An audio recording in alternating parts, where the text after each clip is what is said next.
If you guys can get this piece, you'll get everything. It's like so simple. Parents are arguing, I'm 3, they're arguing about me. What do children do? Now, we need parents to be like perfect. We need them to be gods because our survival depends on them. If something's wrong with God, I'm not going to survive. If something's wrong with my supply, my food, my shelter, it can't be wrong with them. So my nervous system makes it about me. So I feel like I'm damaged goods, or I'm not enough, or I'm the problem in the marriage or the family, right? Well, guess what? That goes deep into the nervous system, and then she has a belief that says she's not enough. What does she have to do? She has to earn or learn her way into value. She has to be enough for other people, be pretty enough, be smart enough, help them, be a healer, whatever she's doing, be talented so that she can be enough. Well, of course, there's never enough out there, which reinforces what? The core belief. Guess what that does when I'm trying to do everything out there? It makes me vulnerable to taking stuff on. Because I'm looking to you, so guess what? This makes me, because I'm not in the flow of intelligence, I'm trying to complete myself. That's what a cancer cell's doing. It's lacking specific enzymes, so it's going around trying to complete itself, looking for these enzymes so it can be a regular cell, a healthy cell, right? Which actually makes it vulnerable, but that's another night. So the point is how do you feel? Good. Bingo. Okay, good. Yeah. And there's many facets of that. That's more specific to her. We all have our own kind of spin on things. And it's just about unraveling what's really going on so that we can show up in our life, right? How much suffering is there in society, on the planet? A lot, right? It's just physics. It's physics because this stuff has gone back for hundreds of generations. What's the difference between physical pain and emotional pain?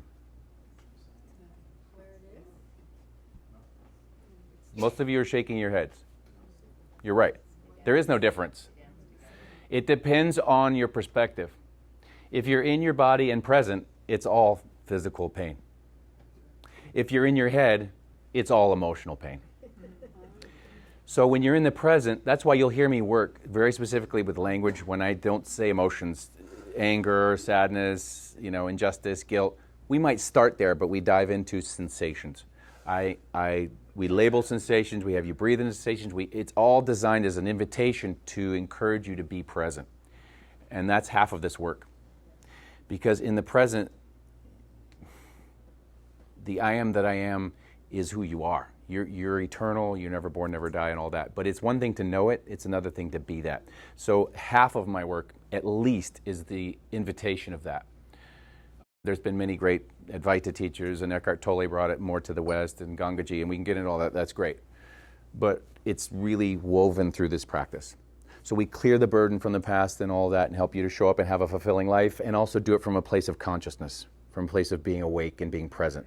Because without both, it's a bum deal. So in the present, everything's physical. I'm angry at my husband. Well, great. I get the sentence or the judgment of that. Oh, he's a what? Okay, I get that. Well, where do you feel it? Oh, I feel this tightness everywhere. Does that feel good? No, it's physical pain. Right? But pain is also what? A judgment, right? A label. So we go into the sensation. What is it? It's tight, it's heat, it's burning, it's searing. It's okay, good. Now you're feeling it. Now it can process through you. And it can go on its way. But when we're here, oh, you don't know what he did to me. Oh, no, let me tell you. And 2 hours later, you're going, oh my, do I have to hear this again? Does anyone know anyone like that in their life that just complained to you about something that's gone on? Has any complaining they've ever done ever helped the situation? No, it's like having a canker sore and like rubbing a pencil into it or something. It's like, why? Right? I know why. Do you know why they do that? Because the 3-year-old, the 5-year-old, the 7-year-old that really is at cause is seeking validation.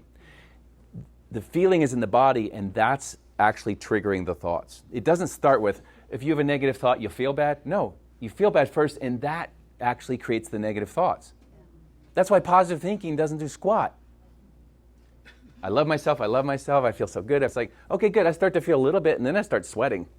Right? And then I start like, oh, I don't feel so good because I'm violating how I really feel.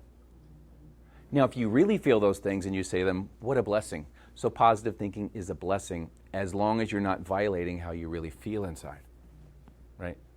But if we really feel good inside, why do we have to say all those things? If there are, you know what I mean?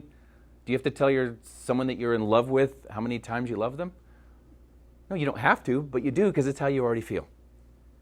And those of you, none of you of course, those who have been married for a long time and their relationship isn't newly blossoming and they don't see each other as if for the first time every time and all that, they say, I love you too. There's no feeling to it. It's just the empty words. Love you too. Oh, huh. How does that work? Well, it's simple. It's physics. Let's fall in love again. There's an easy way to do that. We work with couples all the time.